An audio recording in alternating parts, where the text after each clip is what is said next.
O que vai impactar na sua vida, agora no Café com Política. No Café com Política de hoje, nós vamos conversar com o senador por Minas Gerais, Rodrigo Pacheco, do Democratas. Bom dia para o senhor, senador. É um prazer falar com você por aqui.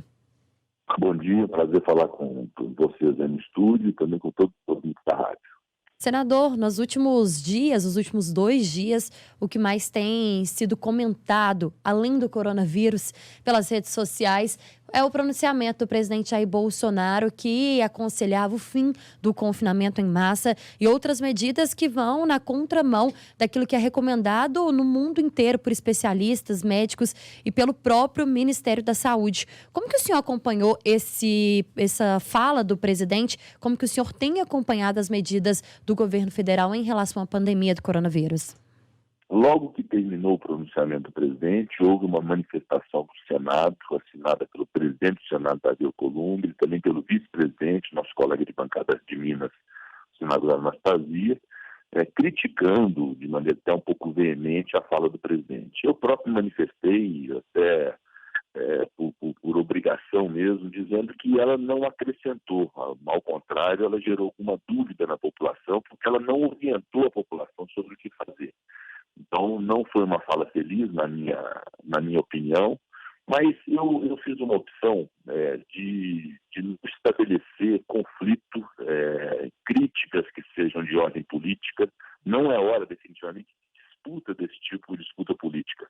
Agora, nós temos que reconhecer os graves erros que o governo federal tem cometido. Tem cometido muitos acertos também, especialmente na política capitaneada pelo ministro da Saúde, Luiz Henrique Mandetta. As coisas estão indo bem, as medidas estão sendo tomadas, o Ministério da Economia editando as medidas provisórias que sejam úteis ao enfrentamento da crise, mas não pode, de fato, o presidente desautorizar o seu ministro da Saúde a respeito do comportamento da população frente a essa crise. O que tem faltado ao governo federal é a liderança e o comando de organizar a tropa e organizar as ideias de enfrentamento ao coronavírus e de ouvir aqueles que sejam especialistas na matéria.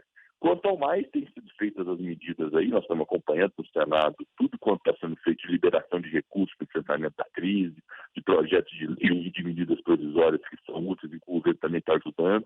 Então, é isso que nós temos que fazer nesse momento, é unir, sentar à mesa, e o próprio semana passada provoquei isso. Não é possível que no auge de uma crise desta gravidade nós temos aqui uma disputa de força entre o prefeito de Belo Horizonte e o governador de Minas, entre o presidente da República e os demais governadores, especialmente o governador de São Paulo.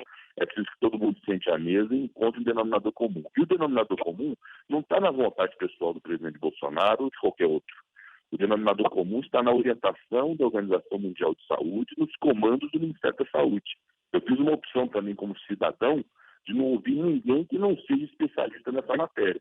Ou seja, nós temos que ouvir o ministro Luiz Henrique Mandetta sobre as orientações de enfrentamento da crise. E, por hora, o que se recomenda e que se exige da população é que permaneça em casa, evitando contatos pessoais. O que está faltando para o governo é apenas uma programação e uma estimativa de tempo sobre em quanto tempo isso vai durar, para que a gente possa conciliar dois fatores que são fundamentais: a preservação de vidas humanas do Brasil e a preservação da economia, que servirá no futuro para garantir vidas humanas também. Então, é esse o objetivo que nós temos que ter, e a recomendação que dou é que ouçamos e escutemos o ministro da Saúde do Brasil, Luiz Henrique Mandetta, sobre as recomendações que a saúde tem a nos dar. E a respeito mesmo dele, senador, que eu gostaria de dirigir a pergunta ao senhor, é a Adriana Ferreira quem está falando. Senador, em relação, né, a essa crise política, o senhor falou que não é hora de disputa política, mas o que a gente viu ontem, depois da reunião com os governadores e com o presidente Jair Bolsonaro, foi um rompimento, por exemplo, do governador de Goiás, né, Ronaldo Caiado, com o governo. Ele disse que rompeu com o governo, que não tem mais diálogo, e a gente vê que Ronaldo Caiado foi responsável pela indicação do ministro Luiz Henrique Mandetta para o cargo. O senhor, né, que também é do Democratas, como que o partido está se posicionando nesse momento? Há uma crise envolvendo Democratas e o governo Bolsonaro? Na verdade, a escolha dos ministros de Estado que são filiados aos Democratas, que hoje lá estão, que é o Mandetta na saúde, a Tereza Cristina na agricultura e o Onyx Lorenzoni hoje em outro ministério que não o da articulação política anterior, da cidadania, foram escolhas pessoais do presidente Bolsonaro, não foram indicações de partido político. Até porque se fossem indicações de partido político, não teria lógica o democrata ser 3 ministérios no governo. Não foram escolhas pessoais, não foram de partido. Até questiono muito essa questão da indicação feita pelo Caiado em relação ao Mandetta. Acho até que se fez muito bem, porque o Mandetta está cumprindo um papel muito importante hoje no Brasil, de equilíbrio, de técnica no enfrentamento dessa crise. Mas, volto a dizer, não tem como avaliar e não é hora de estabelecermos esse tipo de relação de rompimento com o governo federal. É impossível nós rompermos com o governo federal em meio a uma crise que está vitimando pessoas e que pode vitimar ainda mais. O que nós temos que ajudar nesse momento, e falo não pelos democratas, mas como líder dos democratas no Senado, não posso falar pelo partido no Brasil, mas pelos democratas no Senado, que inclui inclusive o presidente Davi Alcolumbre, o nosso papel, a nossa obrigação é ajudar o governo federal em todas as medidas que sejam úteis a esse enfrentamento.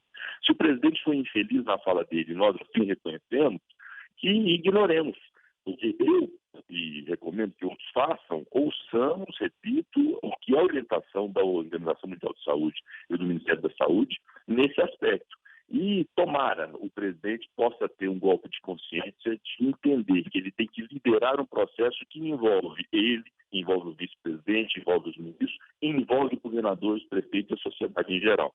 Eu acredito muito que possa ainda haver essa maturidade, especialmente diante de um agravamento que se avizinha dessa crise do coronavírus. Mas não é hora de identificar se há um rompimento, pensar em eleição de 2022 ou mesmo na eleição de 2020 agora. O momento é de união e realmente unir todos aqueles que possam contribuir. Quem não quiser contribuir, sai fora disso e depois a gente discute política. Mas nesse momento, o meu papel, por exemplo, no Senado, é receber todas as medidas provisórias do governo, buscar aprová-las o mais rapidamente possível, evidentemente aquelas que sejam pertinentes e verdadeiramente úteis, mas aprovar o mais rápido possível as medidas provisórias. Ontem mesmo nós fizemos reunião de líderes partidários do Senado para identificar todos os projetos que sejam úteis também a esse enfrentamento.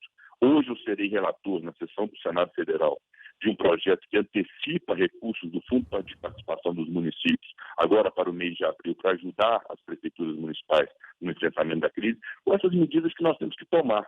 Agora, a liderança tem que ser do Executivo, tem que ser do governo federal, tem que ser do presidente Bolsonaro. Nós esperamos muito que ele assuma essa liderança e sem querer fazer críticas de ordem política, mas críticas de ordem construtiva, que ele possa chegar nesse êxito de liderar o país no momento dessa crise. Mas, senador, como fazer essa liderança no momento em que tem uma crise explícita entre o governo federal e os governos estaduais? Ontem nós vimos uma fala em comum, né, uma fala feita pelos governadores dos estados, repudiando a fala do presidente Jair Bolsonaro e deixando claro que não há uma unificação no pensamento em relação ao coronavírus. Não há uma unificação e, repito, nesta dúvida entre o que eles são governadores, a maioria deles não são técnicos e pouco entendem a respeito de epidemia, e da dúvida do presidente, que seguramente não entende nada de epidemia, vamos ficar com a orientação do Ministério da Saúde. A população tem que ver no Ministério da Saúde o anteparo para poder tomar suas decisões. Então, nesse momento, o comando do Ministério da Saúde é para que as pessoas permaneçam em casa, paralisem suas atividades. Eu acredito muito que nos próximos dias virá um novo comando de uma previsão de até quando isso vai durar. E aí, aos poucos, nós vamos conseguir retomar as atividades. Então, nesse momento, cada um cumpre o seu papel. Se não estão cumprindo de maneira unificada, porque há excesso de vaidade e pouca humildade nesse momento, desses que estão representando, que deveriam representar a população, então vamos fazer a nossa parte enquanto sociedade, ouvindo o Ministério da Saúde, paralisando as atividades, ficando em casa e exigindo que haja uma programação para a gente poder retomar a atividade, porque a economia também precisa girar, mas desde que seja um equilíbrio entre a preservação da vida e a necessidade que todos voltem a trabalhar. Nós não podemos estabelecer nesse momento uma prioridade ao que é mais importante, a preservação de vida e a economia, até porque evidentemente é mais importante a preservação de vidas, mas a economia também precisa girar em algum momento com algum grau de segurança. E esse é o papel do governo federal de fazer, e eu espero muito que faça sob o comando do ministro da Saúde e do ministro da Economia, já que o presidente optou por estabelecer esse conflito com governadores e que fiquem para lá discutindo política, porque tem gente trabalhando, do ponto de vista técnico, para enfrentar essa epidemia. Agora, senador, em relação às eleições, muito se tem falado, né, na possibilidade de adiamento em alguns meses nesse ano ou fazer uma eleição só em 2022. Como que o senhor está vendo essa discussão? Qual é a opinião do senhor a respeito desse assunto? Eu já antes da crise era muito simpático a uma proposta de emenda à Constituição de um deputado de Santa Catarina, o Rogério Peninha, que buscava prorrogar os mandatos para coincidir eleições. Já era simpático a isso, já tinha tratado, inclusive, com os prefeitos de Minas Gerais a respeito dessa possibilidade. Temos uma eleição só, uma eleição geral de vereador a presidente da República. Eu já era simpático a isso. Nesse momento, o que nós temos? Muito mais do que uma discussão sobre unificação de eleição, que eu acho que é uma discussão que precisa ter no Congresso Nacional e se chegar a uma conclusão pelo voto da maioria, e eu tenho uma tendência a votar favoravelmente, o que nós temos que deliberar agora é se há condições de ter, independente da unificação, se há condições de se ter uma eleição no ano de 2020, agora, eleições municipais, mês de outubro. Temos essa condição ou não? É possível a permanecer o Estado como está, de termos campanha eleitoral, de termos destinação de recursos para uma campanha eleitoral que sempre custa muito. É essa reflexão que nós vamos ter que fazer. Não me parece que seja possível a persistir essa situação de quase colapso da economia, com todas as pessoas paralisadas, todo mundo em casa por recomendação do Ministério da Saúde. É impossível fazer campanha, é impossível ter eleição.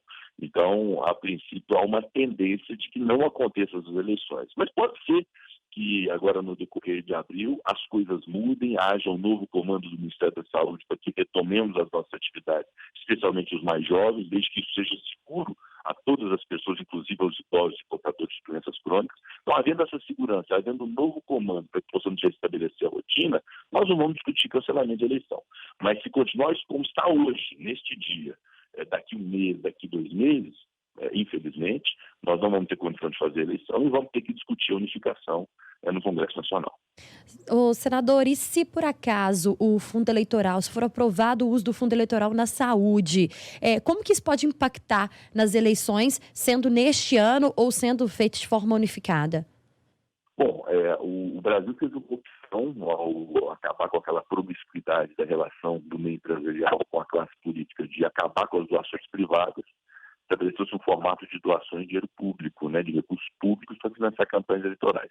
Essa foi a decisão tomada pelo Brasil. De modo que, se tiver campanha eleitoral, terá quem financiar a campanha eleitoral, porque democracia custa, é preciso financiar, obviamente, com recursos, seja um recurso equilibrado, campanhas eleitorais. Mas é muito ruim, nesse momento, nós pensarmos em destinação de recursos da justiça eleitoral e de fundo eleitoral para campanha eleitoral, quando as pessoas estão sem emprego, sem dinheiro, passando fome daqui a pouco, com dificuldades as mais diversas. Então, essa é a grande dificuldade que nós temos de sustentar que haja uma campanha eleitoral nesse momento. Então, o mais prudente nesse momento é aguardar o correr do mês de abril para nós verificarmos como estará a situação no país em termos de retomada de rotina ou não e tomarmos uma decisão de, eventualmente, suspender as eleições este ano.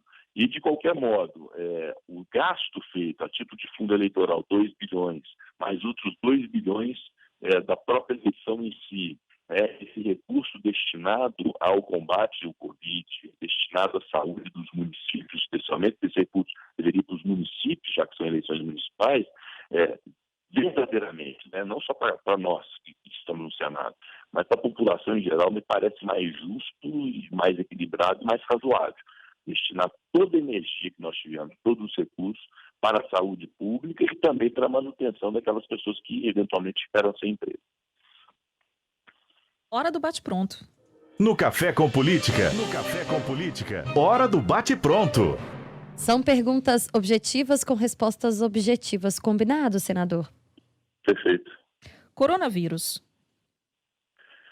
Desgraça mundial. Jair Bolsonaro versus pandemia. Perdão, eu não ouvi. Jair Bolsonaro versus pandemia. É preciso melhorar muito. Economia no futuro. promissora, se Deus quiser. Adiamento das eleições. Plenamente possível e razoável. Papel dos parlamentares agora. Humildade para poder trabalhar bem. Governador Romeu Zema. Não brigue com os prefeitos. Conversamos então com o senador por Minas Gerais, Rodrigo Pacheco, do Democrata. Senador, agradeço demais a participação do senhor aqui no nosso Super N, conversando com os nossos ouvintes a respeito, né, de diversos assuntos aí que estão na pauta do dia e também as medidas que estão sendo feitas, né, por meio do Senado em direção ao coronavírus, que é um assunto que tem nos preocupado bastante. Obrigada, viu, senador? E eu que agradeço, boa sorte a vocês e a todos nós. Obrigada, senador.